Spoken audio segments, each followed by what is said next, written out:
this is rare. This is not unlike a unicorn prancing through the CBSN workspace. Adriana Diaz here in person. It's so good to be here. It's great to have you here, and boy, I can only imagine the jarring personal aspect, frankly, of being in North Korea, sitting down for the interview that we just saw there, and being all the way here. But let's go back there for a minute. We saw the discussion of what could come of relations between the two countries when we have a new president.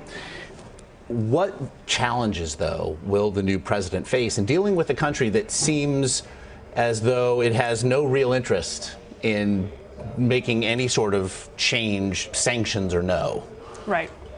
It's an enormous challenge. They are resolute. They say, we are pursuing nuclear weapons simply to defend us, and frankly, because of the United States. Because the United States, they say, has more than 1,000 nuclear weapons stationed in South Korea. So they say, we can't give up our one defense. We know that most of the world is against us. But they say that they are open to denuclearizing if everybody else does. So that's their perspective. Donald Trump has said that he'd be willing to sit down with Kim Jong-un.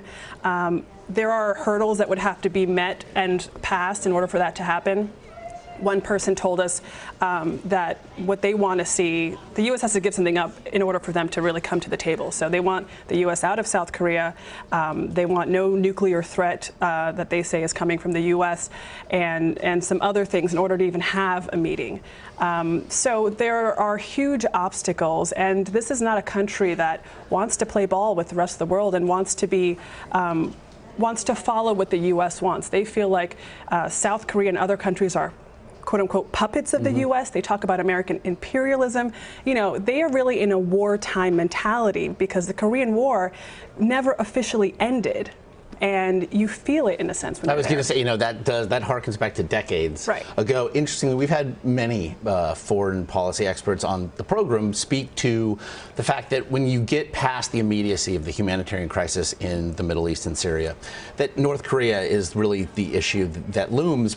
But it also seems what we're really talking about is a proxy for China. And to that end, how independent do North Korean leanings feel to you now, especially having reported from inside the country? China feels like it has a responsibility to North Korea. They're their comrades, they're communist neighbors, and they've had a very close relationship throughout history. North Korea is enormously reliant on China. 90% of trade that North Korea does is with China. So China is injecting currency into their government, and some of that currency is going to the nuclear program. The current sanctions are supposed to block that, but the Chinese are using a humanitarian loophole to continue trading with North Korea. So it's not having the intended goal. But the Chinese say they're also committed to denuclearizing North Korea. They certainly oppose their nuclear program. But the North Koreans are their friends, so they're trying to work out a diplomatic way to bring a little bit more stability. And that's John Kerry's comments in your piece that we just saw. There in Pyongyang, I suppose people who, if you know somebody who knows somebody who's been to North Korea, that the tales that come back are remarkable. You know, I know that earlier today you were saying nobody's heard of Donald Trump or Hillary Clinton there. What is it like there with regard to everyday life?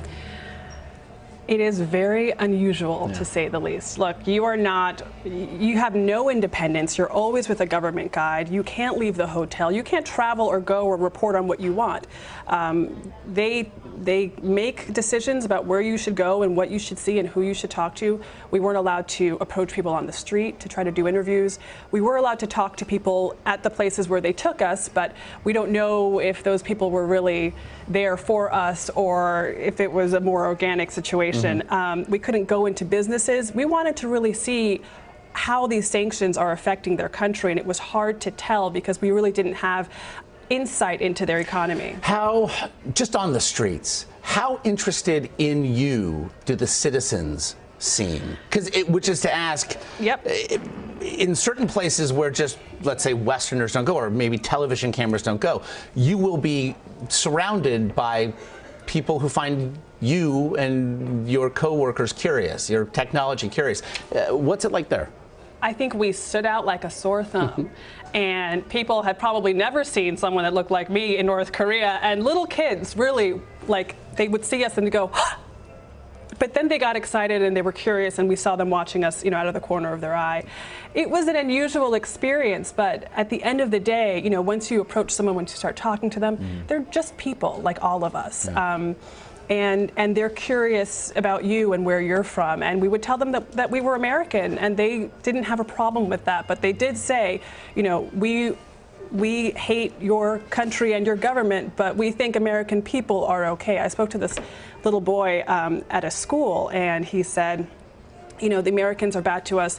They've always been against us in their history. I said, well, I'm American. And he said, oh, really? And I said, what do you think about that? He goes, well, if you like me and I like you, it's okay. So we need a little bit more of that. Geopolitics and diplomacy all at once.